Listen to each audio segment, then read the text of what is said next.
Alright, so how did I do this? Well, first of all, I want to show you how to give particles motion. This is a thing I recently found out. I don't know if it's known, if it's a bug, if it's supposed to be, or if it's like a Easter egg, but yeah. As you can see, now the particle has a normal state. It's just normally I'm spawning one, nothing special above the command block. But when I change these numbers, the XD, YD and ZD, you can see it randomly spreads somewhere around that area. Now what I found is if you remove the particle count or set the particle count to 0 and put a higher speed or lesser speed than 0, for example, now I'm using 0.05, you can see the particles actually going towards positive z and x. And if I would change the y as well to 1, it will go up 1. And if I change the y to 2, go even higher. So as you can see, it does 1, 1, 1, 2. And it ends on that one.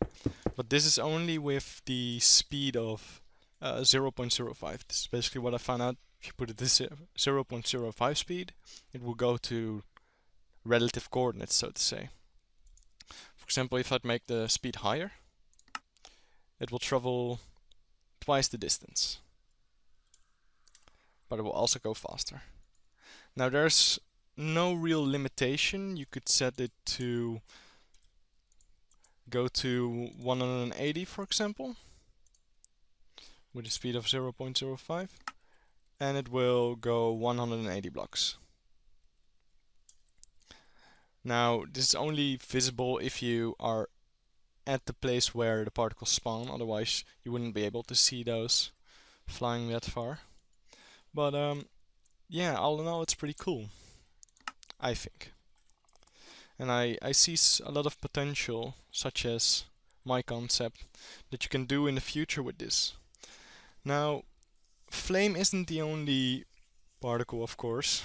You can do it basically with all particles. For example, if I do smoke, it will work as well. But as you can see, smoke normally goes upwards, so it still goes upwards. Even if we set it downwards, it will still go upwards after... Oh, that's not downwards.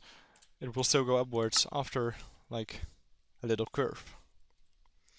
Also, this doesn't necessarily work with all particles. Some particles have other interesting behavior, such as the portal particle. And as you can see, I have to set it a bit further away to work. Yeah, the speed needs to be 1 for this one. As you can see, it starts at that point and will gravitate towards your x, y, and z. So it will start at the x, d, y, d, and z, d, and will gravitate towards the x, y, and z. This also works with the I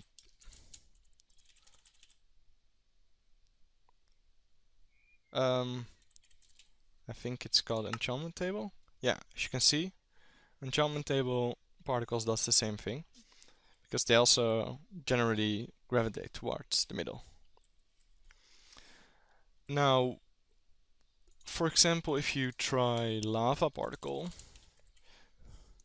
as you can see, this will behave the same if 0 is... Yeah, oh yeah, of course. If this is 0, then you don't see any difference between 1 and 0 as a count, as you can see.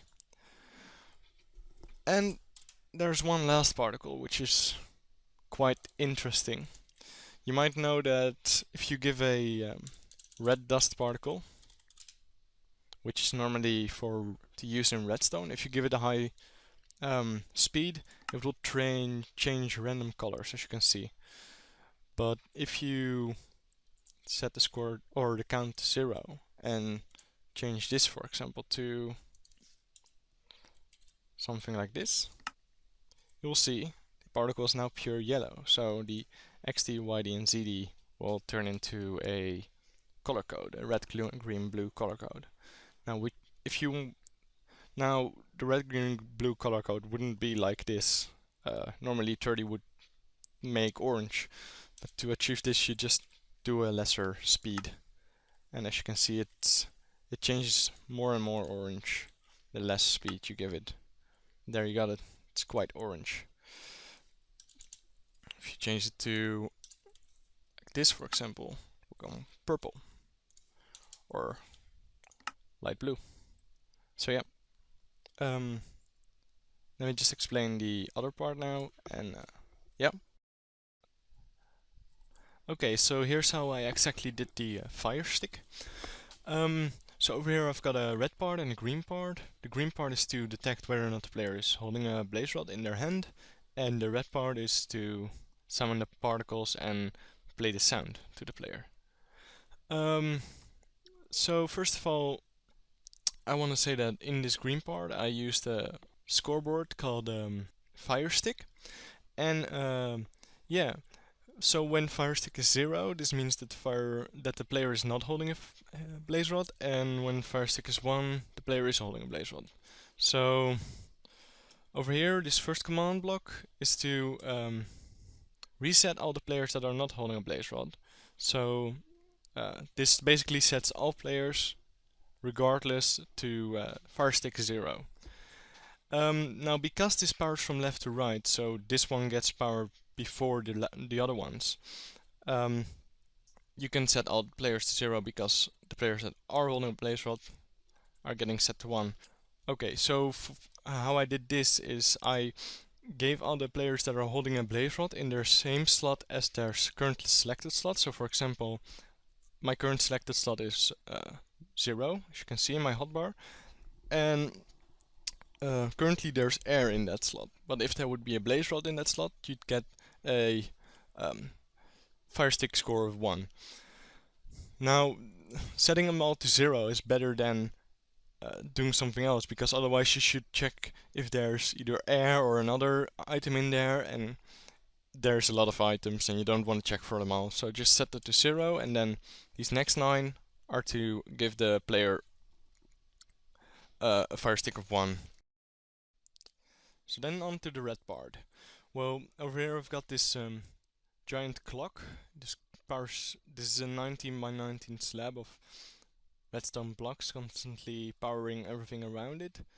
And under it I have 360 command blocks, and above it I have 1 command block. So first of all, this command block is to play the sound. In this case I use the ignite.fire, or the fire.fire sound, I mean.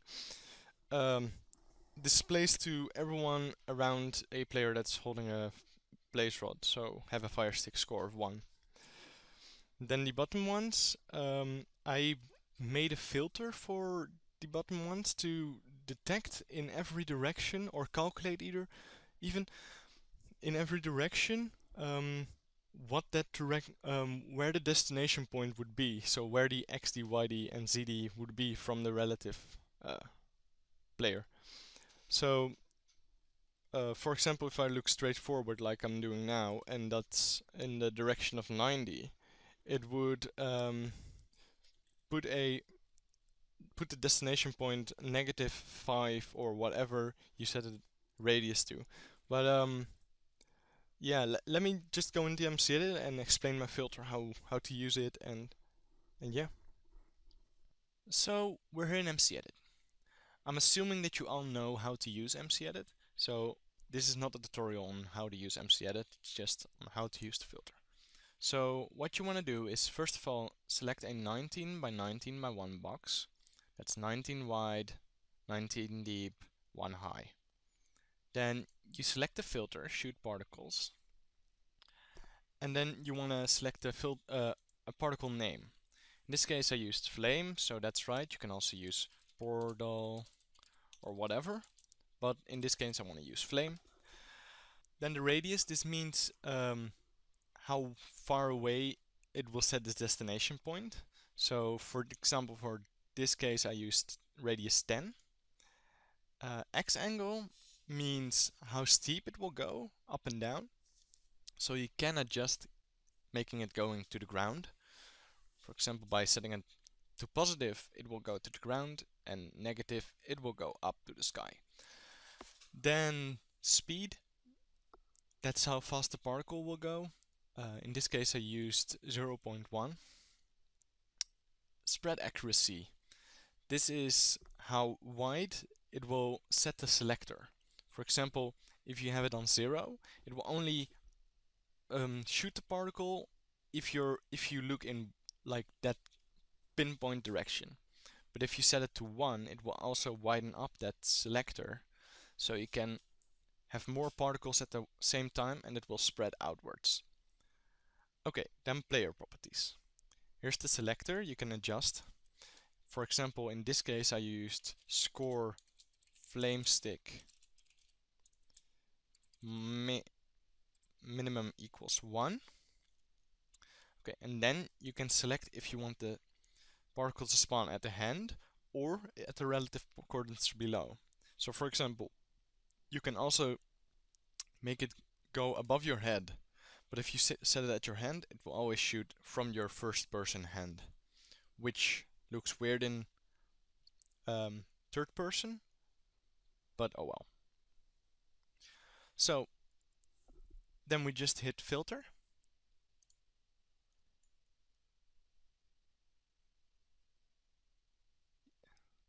Just wait till it's done. And as you can see, it now created a 19 by 19 plate of command blocks, which are 360, and right here is the clock. Now you want to save this by hitting Ctrl S, and then it's ready to go. You can go in game and power this command block. Alright, so thank you very much for watching. Feel free to use this in your own creations, and yeah, goodbye.